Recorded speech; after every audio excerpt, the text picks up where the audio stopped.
सुमिरन करना पड़ेगा, प्रभु शिव का नाम जपना पड़ेगा।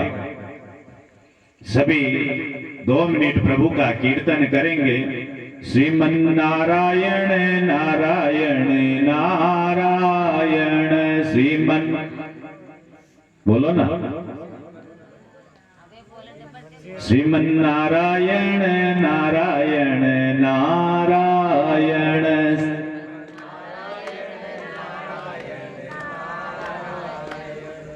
ये तो किसी को कहे नहीं गया भाई, एक को बोलना और एक को नहीं बोलना।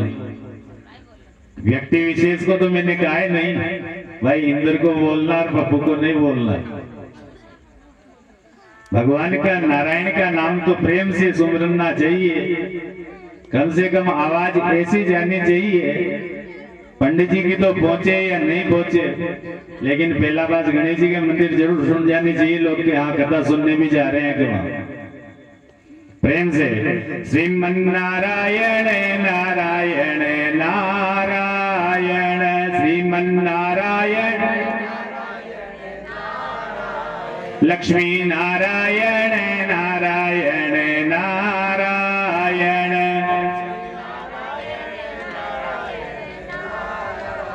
बद्री नारायण नारायण नारायण अकेले बोल रहे यार, माइक बंद है। सत्य नारायण नारायण नारायण सत्य नारायण सरयू के तीर अयोध्या नगरी, सरयू के तीर अयोध्या नगरी श्री रामचंद्र अवतारायण, श्री रामचंद्र अवतारायण भजमन नारायण नारायण नारायण लक्ष्मी। बोली कुंदनाथ भगवान की, श्री भूतेश्वर महादेव की। जब ब्रह्मा और शिव विष्णु के मध्य में जो युद्ध चल रहा था और वह अग्नि स्तंभ जब रोपा गया दोनों के बीच में, भगवान शंकर ने, तो उस स्तंभ का मूल जड़ तक जाने के लिए, पता लगाने के लिए भगवान विष्णु स्वर के रूप में, शुकर के रूप में वरा नारायण बनकर गए, लेकिन उन्हें उस जड़ तक का कोई भेद नहीं चला। बनकर वरा गए विष्णु, नीचे भी अंत न पाया, तब से श्वेत वराह कल्प सृष्टि के अंदर आया। पंडित जी जब संकल्प करवाते हैं, कोई भी आप पूजा करवाते हो, तो पंडित जी श्वेत संकल्प में बोलते हैं, श्वेत वराह कल्पे सप्तमी विवसुन्वंत्री। ये उसी दिन से श्वेत वराह के रूप में बोला जाने लग गया। ये एक कल्प का नाम है, जिस समय भगवान नारायण शुकर का रूप लेकर उस लिंग की जड़ तक जाने का प्रयास करने के लिए वरा का रूप लिया, उस कल्प को ही श्वेत वराह कल्प कहा जाता है। भगवान शिव के अनेक मंत्र हैं, भगवान शिव की अनेक कलाएं से युक्त हैं। भगवान शंकर स्फटिक की मणि की तरह स्वच्छ है और सुंदर 38 वर्णों से संपन्न है। भगवान शंकर का जो गायत्री मंत्र है वह बुद्धि देने वाला है, बुद्धि प्रदान करने वाला है। सबको इस 24 अक्षर वाले गायत्री मंत्र का जप करना चाहिए। मंत्र कौन सा है? ओम तत्पुरुषाय विद्महे महादेवाय धीमहि तन्नो रुद्र प्रचोदयात्। ये 24 अक्षरों का भगवान शिव का गायत्री मंत्र है। और शिव का पंचाक्षर जो मंत्र है वह भगवान की 8 कलाओं से युक्त है। पंचाक्षर मंत्र कौन सा? ओम नमः शिवाय। ये भगवान की शंकर की 8 कलाओं से युक्त है। और 30 अक्षरों वाला जो संपन्न 8 कलाओं से संपन्न और समस्त शांतिदायक जो यजुर्वेद में 25 अक्षरों से संपन्न है, वह मंत्र जिसको हम लोग मृत्युंजय मंत्र कहते हैं, कौन सा है? ओम त्र्यंबकं जजामहे सुगंधिं पुष्टिवर्धनम् उर्वारुकमिव बन्धनान् मृत्योर्मोक्षीयमामृतात्। ये मंत्र भगवान की 13 कलाओं से 30 अक्षरों का मंत्र है। और उसके बाद में एक मंत्र है 61 वर्णों का, जिसको हम महामृत्युंजय मंत्र कहते हैं। महामृत्युंजय आप सभी जानते हैं कि महामृत्युंजय का जाप करने से, पाठ करने से अच्छे से अच्छा बड़ा सा बड़ा रोग भी खत्म हो जाता है। महामृत्युंजय एक मंत्र ऐसा मंत्र है सब मंत्रों का जिसको अपन दादा कह सकते हैं। महामृत्युंजय मंत्र का अगर विधि पूर्वक जप किया जाए, पाठ किया जाए, तो इस मंत्र में इतनी ताकत होती है कि ये मरे हुए को भी जीवित कर देता है। मृत संजीवनी मंत्र कहा गया है।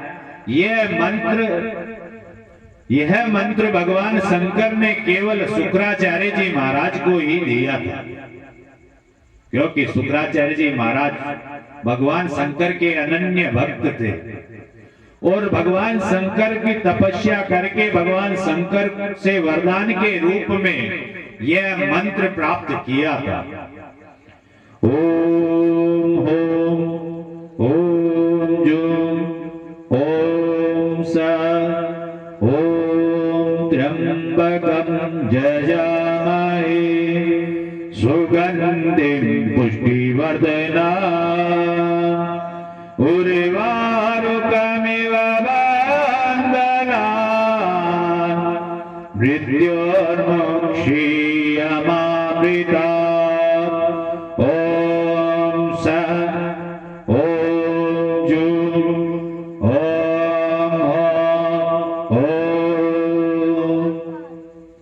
ये मंत्र महामृत्युंजय मंत्र कहलाता है।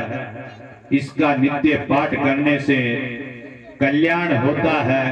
नित्य इसका 108 जप करने से पापों से छुटकारा मिलता है। 1.25 लाख महामृत्युंजय का जप करने से रोगों से निवृत्ति मुक्ति मिल जाती है। इस महामृत्युंजय मंत्र पे तो आपने, जिनके पास ये 4G 5G मोबाइल हैं, उनके तो सोशल मीडिया पे भी देखा होगा आपने कि दिल्ली एम्स में इस महामृत्युंजय एक मंत्र को लेकर एक शोध चला था। एक व्यक्ति को कैंसर था, उस व्यक्ति के शरीर में वह फैलता ही जा रहा था। डॉक्टरों ने हाथ खड़े कर दिए थे, लेकिन जब डॉक्टरों को कहा गया कि भाई महामृत्युंजय का जप करने से इसमें आराम मिल सकता है, तो डॉक्टरों ने कहा भाई ठीक है, ऐसा भी कर लेते हैं। तो वहां 101 पंडितों को बिठाकर महामृत्युंजय का जप किया। जैसे जैसे वो 11,000 से ऊपर की संख्या में मंत्र चला, तो उस शरीर में उस रोग से निवारण के लक्षण नजर आने लग गए। तो वैज्ञानिकों ने भी इस चीज को माना है। महामृत्युंजय का मंत्र है, ये समस्त पापों को नष्ट करता है। भगवान शंकर ब्रह्मा जी को भी उपदेश दिया। ब्रह्मा जी कहने लगे कि हमारी विनती सुनो। शंकर जी ने श्वास रूप से वेद भगवान को विष्णु को दे दिया तथा मुझे वेद ज्ञान के रूप में प्रदान कर दिया। भगवान शंकर ने भगवान नारायण को तो वेद दिया कि आप श्वास लोगे उसमें वेद चलते रहेंगे, और भगवान ब्रह्मा जी महाराज को वेद ज्ञान के रूप में प्रदान कर दिया। भाई ये ज्ञान है, इस ज्ञान का प्रचार प्रसार करो, इस ज्ञान को ध्यान में रख के इस सृष्टि का सृजन करो, इस सृष्टि का उत्पत्ति करो। ब्रह्मा जी महाराज तदंतर विष्णु महेश्वर से पूछने लगे कि हे देव, आपका पूजन किस प्रकार करूं, आप किस प्रकार प्रसन्न होते हैं, आप हमें अपना अनुगामी समझकर हमारे ऊपर कृपा कीजिए। भगवान नारायण ने, भगवान विष्णु ने शंकर भगवान से पूछा कि आप किस प्रकार से प्रसन्न हो सकते हो, ऐसा कोई उपाय हो, ऐसी कोई पूजा हो तो आप हमें बताएं। तो भगवान की प्रार्थना सुनकर शंकर भगवान कहने लगे, हे देवो, मैं आपसे अति प्रसन्न हूं। आप सदैव मेरे लिंग की पूजा करें, मेरा सदा ध्यान करें। जब भी कोई आपत्ति आए शिवलिंग की पूजा करें तो सारी आपत्ति, सारे कष्ट मिट जाएंगे। देखिए भगवान शंकर इतने भोले हैं कि कोई कुछ भी चढ़ा जाए सब उनको मंजूर हो जाता है। कोई पानी का लोटा चढ़ाते हैं, कोई बेलपत्री लाके चढ़ा देते हैं, कोई धोबड़ी चढ़ा दे, कोई बार बोर को सीजन चल रहे महादेव जी पर बोर भी चढ़ा जावे, कोई बांगण चढ़ा जावे, कोई आने खाई न मिले तो राह के लियार लपेट जाओ महादेव जी। बाकी अन्य देवता के कर सकते हो क्या? भगवान कृष्ण के जाओगे तो आपको पहले मलियाचल चंदन लाना पड़ेगा। रघुनाथ जी महाराज के जाओगे तो राजभोग का प्रसाद लेके फिर जाना पड़ेगा। हनुमान जी के जाओगे तो लड्डू लेके जाने पड़ेंगे। माँ जगदम्बा के जाओगे तो राजसी भोजन प्रसादी लेकर जानी पड़ेगी। लेकिन महादेव जी ऐसे हैं कि कोई कुछ भी चढ़ा जाए उसे स्वीकार कर लेते हैं। जितनी भी औषधियां है ना सब महादेव के चढ़ती है। जो आयुर्वेद में जो अपना दवाया बना ना वे सारी चीजें महादेव जी के चढ़े। बाकी फालतू चीजें नहीं है वहां। महादेव जी को नाम ले रहा आपा लेवा, बाकी तो मैंने काम है ना। महादेव जी कदे न करवा बेटा बयान की चीजें। महादेव जी विजिया पीते थे, भांग पीते थे, तो विजिया इसलिए नहीं पीते थे कि पीकर बावड़े होकर घूमे। भजन करने के लिए, भगवान राम का गुणगान तपस्या करने के लिए। विजिया एक औषधि है, ये नशा नहीं है। कोई भी चीज लोगे ना आप औषधि के रूप में लोगे ना तो वो नशा नहीं कर लाएगा। विजिया जो लेने वाले हैं मात्र 10 ग्राम नित्य लेने वाले को यादाश्त मेमोरी बढ़ती है उसकी, लेकिन वो वैद्य की सलाह से लेनी पड़ती है, वैद्य जी की सलाह लेनी पड़े। पंडित जी कह दिए और आपा स्टार्ट हो गया, ऐसा नहीं, वैद्य जी की सलाह से लो।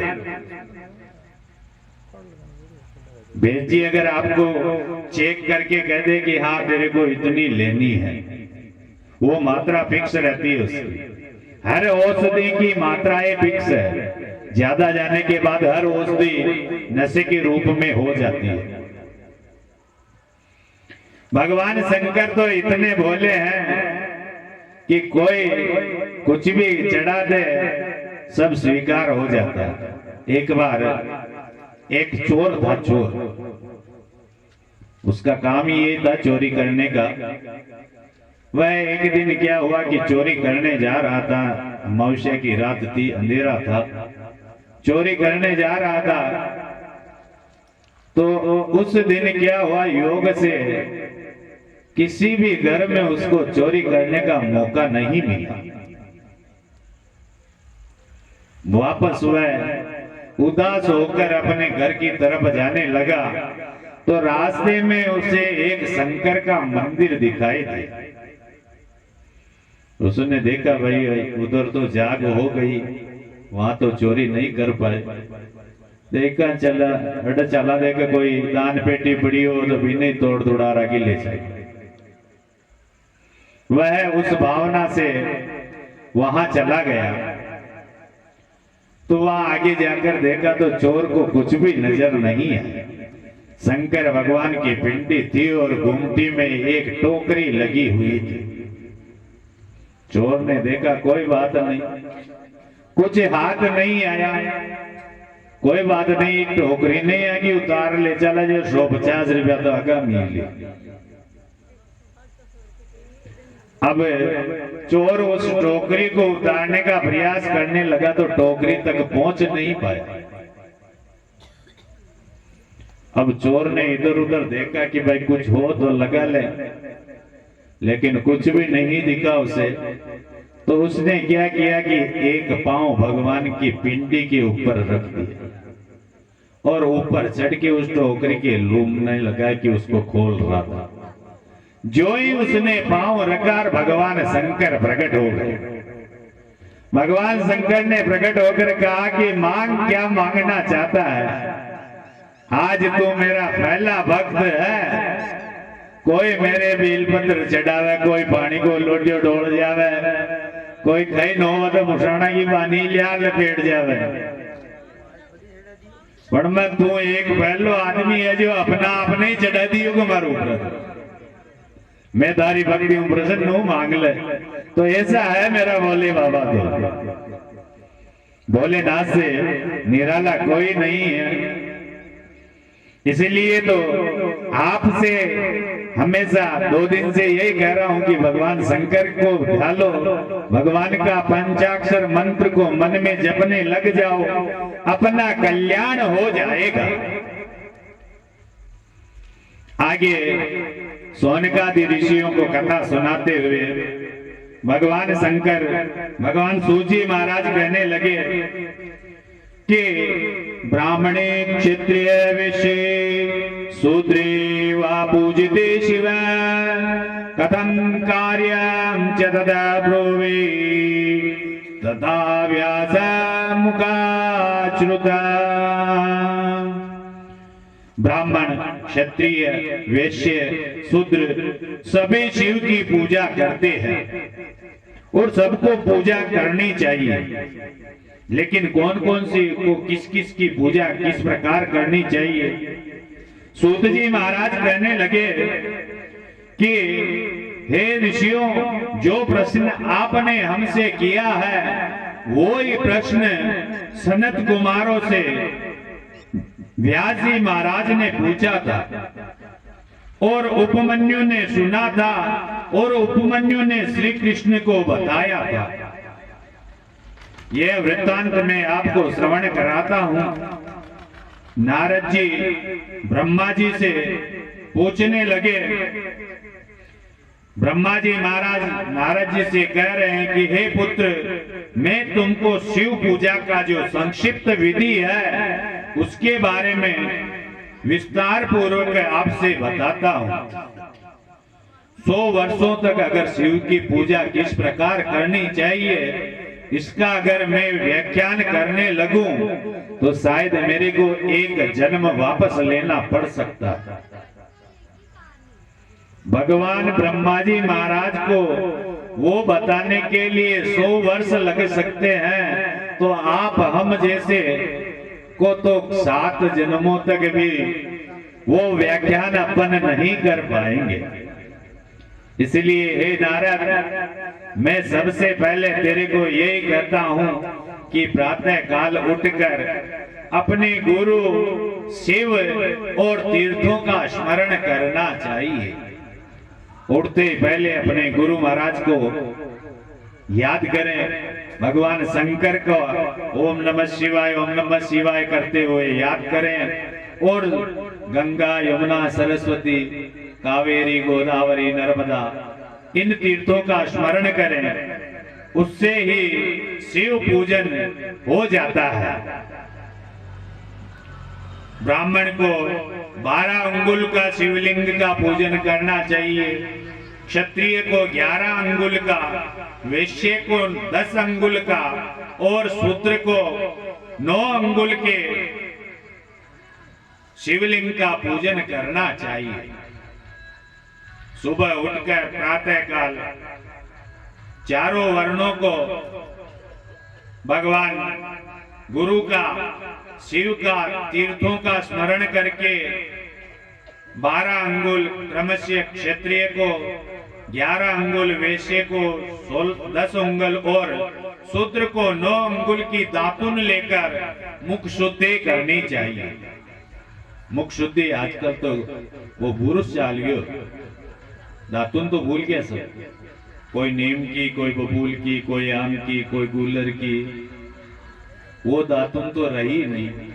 वे पुरुष आ गया जो थोड़ा दिन में डांट जमी ही और तुरंत ही डॉक्टर साहब के 4 खटानी पड़ गई। डॉक्टर साहब काट दो, कहानी हो गया तो रोज ही दुख।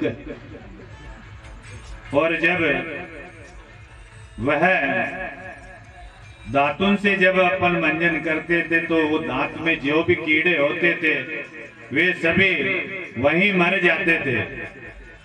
प्रथम बार गणेश जी का, फिर द्वारपाल का, फिर दिक्पालों का पूजन करके सिंहासन की कल्पना करे अथवा अष्टदल कमल बनाकर उस पर भगवान शंकर की स्थापना कर दे, या भगवान शंकर का पूजन करे। 3 बार आचमन करे, केशवाय नमः स्वाहा, माधवाय नमः स्वाहा, गोविंदाय नमः स्वाहा। 3 बार आचमन करने के बाद हाथों की शुद्धि करें और फिर उसके बाद में 3 बार गुरु मंत्र का जप करते हुए प्राणायाम करें। कुंभक, पूरक, रेचक, ये तीनों प्राणायाम करें 3-3 बार।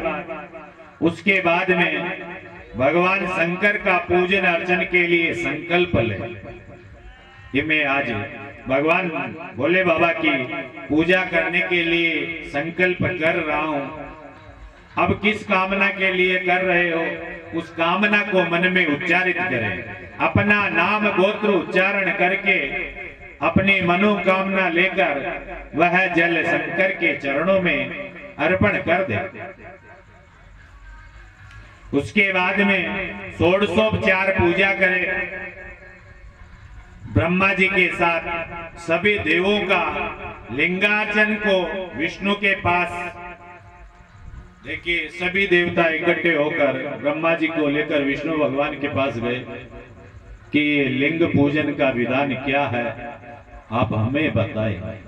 क्योंकि ब्रह्मा जी ने तो कह दिया भाई 100 वर्ष लग जाएंगे मुझे तो विष्णु भगवान के पास गए। विष्णु भगवान क्षीर सागर में शयन कर रहे थे, उनकी स्तुति की। विष्णु भगवान कहने लगे कि ब्रह्मादेस्य सुरय्य सर्वं वदता तत्प्रीत्या किं कार्य विद्यते दुना। भाई हे ब्रह्मदेव, हे देवता लोग, आप यहाँ किस कारण से पधारे हैं, कौन से कार्य से पधारे हैं, आप बताइए। विष्णु भगवान कहने लगे, ब्रह्मादि देवता विष्णु भगवान से कहने लगे कि हमें लिंग पूजा किस प्रकार करनी चाहिए, उसके बारे में आप हमें बताइए। विष्णु भगवान कहने लगे, हे देवताओं, हे ब्रह्मा जी, यदि आप सुख समृद्धि चाहते हैं तो आपको सबको शिव जी की पूजा नहीं त्यागनी चाहिए, सबको शिवलिंग की पूजा करनी चाहिए। अगर आपको संसार में सुख समृद्धि चाहिए, अपने घर में सुख समृद्धि चाहिए, तो शिवलिंग की पूजा अवश्य करनी चाहिए। लिंग मूर्ति महेश्वर की पूजा को जो त्याग कर तार पुत्र बंधु बांधवों सहित नष्ट हो जाता है, जो शिवलिंग की पूजा नहीं करता वह उसको छोड़ देता है या कभी जल नहीं चढ़ाता है, तो अंत समय आने पर वह बंधु बांधवों के साथ ही नष्ट हो जाता है, उसे सदगति प्राप्त नहीं हो पाती है। वह देवता था लेकिन वह दैत्यों की श्रेणी में आ जाता है। भगवान हनुमान जी महाराज जब लंका में जाकर वापस आए तो राम जी ने पूछा कि भाई सीता कैसी है, तो हनुमान जी ने क्या कहा था कि प्रभु बाकी तो सब ठीक है, लेकिन जब आपका भजन नहीं होता वो घड़ियां जरूर दुख की निकलती है। तुलसीदास जी महाराज ने रामचरितमानस में लिखा है, कह हनुमंत विपति प्रभु सोई, जब तब सुमिरन भजन न होई। उसी प्रकार आप पर हमारे ऊपर विपत्ति जब तक है, जब तक हम प्रभु का नाम नहीं लेंगे, भगवान शिव की पूजा नहीं करेंगे, तब तक हमारे ऊपर विपत्ति है। भगवान का भजन जिस दिन करने लगे